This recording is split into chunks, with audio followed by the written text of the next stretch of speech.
Os números do Santos no Brasileiro de 2025 já são piores do que no ano de 2023, quando o clube foi rebaixado. Será que nós estamos vendo a história se reescrever novamente, só que dessa vez de uma forma ainda pior? Eu sou a Clay, jornalista em informação, já vou pedir para você se inscrever, deixar o seu like e um comentário também. Hoje nós vamos falar aqui sobre uma matéria que eu li no GE, falando, né, alguns pontos que o Santos já está abaixo em relação a 2023 e depois eu também vou dar uma olhadinha naquela fatídica escalação do 6 de dezembro de 2023, a data que o Santos foi rebaixado, para a gente comparar com os nossos 11 titulares de hoje e ver se é realmente tão discrepante assim para a gente estar fazendo uma campanha tão pior do que foi feito em 2023. Fechou? Bom, alerta ligado, o Santos tem campanha pior na comparação com o ano do rebaixamento. Números de 2025 são inferiores aos de 2023, quando o Peixe terminou o ano rebaixado para a Série B. Aqui eu vou pegar só os números, tá? Não vou ler a matéria inteira. Em 16 partidas da atual edição do Brasileirão, então nós já disputamos aí 16 rodadas dessa atual edição aí do Brasileiro, o Peixe acumulou apenas 15 pontos, que deixa o time na 17ª colocação e dentro do grupo que hoje estaria rebaixado. Ou seja, o Santos faz menos de um ponto por rodada. Isso é terrível, tá? Isso é terrível. Se você pega 16 e faz vezes 3, a gente está falando aí de 48 pontos que já foram disputados. Eu acredito que seja isso. Então, de 48 pontos disputados, o Santos somou aí apenas 15, é menos de 33% de aproveitamento, é menos de um terço aí dos pontos conquistados. Então, isso mostra quanto a nossa campanha tem sido terrível. E em comparação, em 2023, após também 16 partidas, o Santos tinha 17 pontos, 2 a mais, né? A final aí da 16ª rodada estava fora do Z4, porém ainda assim terminou rebaixado. Então isso mostra que há 2 anos atrás, quando fomos rebaixados, nessa mesma altura do campeonato nós tínhamos 2 pontos a mais e nem assim escapamos. Vamos para o próximo dado aqui, ó. Desempenho ofensivo. O atual desempenho ofensivo também é pior do que há 2 anos. Neste ano, o alvinegro praiano balançou a rede adversária apenas 15 vezes, 3 a menos do que a equipe marcou na edição de 2023. Ou seja, nesse ano nós fizemos já 15 gols e em 2023 nós tínhamos 12 gols ali na mesma etapa do campeonato. Mas defensivamente, pelo menos isso, na atual campanha os nossos números são melhores, né? A gente já sofreu 21 gols contra 25 sofridos em 2023. Então, em 2023, nós tínhamos um ataque que não era efetivo, não era eficaz, né? Afinal de contas, marcava poucos gols, e uma defesa que era super vazada. Só que se a gente for comparar aqui, a diferença não é muito grande, né? De 15 para 12, de 21 para 25, a gente está falando aí de 3, 4 gols de diferença, tanto de saldo quanto de gols tomados. Então, é realmente uma campanha parecida, tá? Uma campanha que faz lembrar. E a única coisa boa que a gente pode tirar daqui é que, embora o ataque também esteja ligeiramente melhor, a defesa ela tá melhor. E isso, me desculpe aos críticos, a quem não gostar e a quem discordar da minha opinião, mas isso eu atribuo ao Kleber Xavier, que nos últimos jogos bagunçou a casinha porque tem mexido mal na escalação, tem mexido mal nas substituições, mas que lá no começo do trabalho dele, né, naquele jogo contra o Vitória, depois aquele jogo contra o Botafogo em casa, o jogo contra o Fortaleza e tudo mais, ali o trabalho dele estava ganhando um ritmo que poderia ter sido interessante.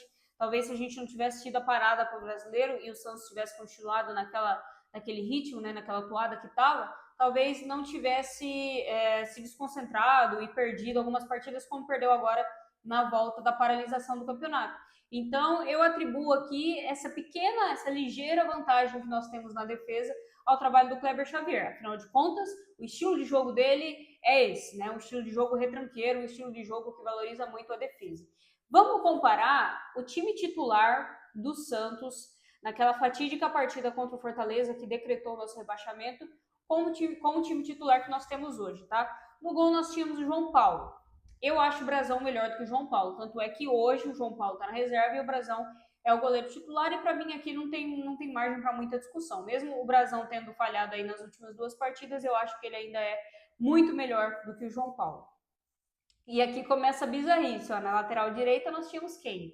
Ele, Lucas Braga. Lucas Braga, improvisado, era o nosso lateral direito. O zagueiro era o Baço. mesmo zagueiro que nós temos no time titular hoje, tá? E só para lembrar que eu tô fazendo uma comparação, né? Então, Lucas Braga hoje disputaria ali com o Igor Vinícius, com o Escobar improvisado, né? A gente dá para ver que a lateral direita até hoje não foi resolvida, né? Porque o Braga estava improvisado e 2 anos depois você não tem dono de posição, você vê o Escobar sendo improvisado, você vê o Igor Vinícius chegando para talvez brigar por uma titularidade, mas não agradando. O Mike está chegando, eu acho que é natural que o Mike seja o dono dessa posição, mas para ver aí que 2 anos depois esse problema não foi resolvido. O titular da zaga é o Basso, né? E atualmente é o Basso também, então Basso versus Basso. Eu acho que esse Basso de 2025 pelo menos está um pouquinho mais confiável, mas ainda assim eu tenho as minhas dúvidas. A dupla de zaga dele era o Messias, hoje é o Luan Pérez, apesar do Luan Pérez estar longe de ser aquele prime que nós conhecemos na época lá que nós fomos vice da Libertadores, ele ainda é muito melhor do que o Messias, tá? Isso aqui para mim também não tem conversa. Lateral esquerdo, Dodô. Os laterais esquerdos que nós temos hoje no elenco são Escobar e o Menino Souza, né? Então, para mim, os dois também são disparadamente melhores aí que o Dodô. Ai, cara, nossa, me dá arrepio de olhar essa escalação aqui. Vamos lá? Nós temos aqui na meiuca, tá? Inocêncio, Rincon e Jean Lucas. Não preciso falar mais nada, né? Esse Inocêncio, eu nem lembrava que ele era titular nessa época. E o Rincon era já do time, né? E ele, a gente não pode reclamar que o Rincon ele sempre correu muito pelo Santos, ele nunca lesou o Santos. Mas também a gente sabe que, ainda mais hoje em dia, que ele tem 38 anos, ele não tem aquele prime dele, ele não é aquele voluntaço. E o Jean Lucas, cara, o que eu posso falar do Jean Lucas? Ele tá jogando super bem no Bahia, sabe? O Santos comprou ele na janela do meio do ano de 2023 para reforçar o elenco e justamente tentar não cair, não deu certo. Depois o vendeu para o Bahia e lá ele está até hoje e tem jogado bem. Então, assim, eu não acho que o Jean Lucas não seja um bom jogador, só que ele não conseguiu ajudar o Santos da forma que a gente esperava dele, sabe? Como na primeira passagem dele, por exemplo. Então, eu acho que o nosso meio-campo hoje, nós temos peças também muito melhores. A gente tem de primeiro volante, vai jogar o Arão, muito provavelmente vai ser o dono da posição. De segundo volante, a gente tem ali o Zé Rafael, que não tem jogado tão bem assim, mas qualquer coisa dá para meter o bom tempo ali como segundo volante, e ele tem entrado muito bem pelo meio também. E de 10, a gente tinha o Jean Lucas, né, que jogava de 10, porque o Soteldo jogava aberto na ponta, então o Jean Lucas era quem armava esse time aqui, ó. Olhando a escalação já dá para identificar mais um erro, não tinha um armador, não tinha um 10, né? O 10 era o Soteldo que não jogava no meio campo, jogava na ponta, né? Então isso aqui já explicava também a falta de efetividade no ataque, porque você não consegue ligar, né, o resto do time com o ataque, então realmente fica difícil. Então, nosso 10 hoje é o Roleiser barra Neymar, né, que dizem as vozes aí que ele se recusa a jogar de falso 9, então que ele vai continuar jogando de 10.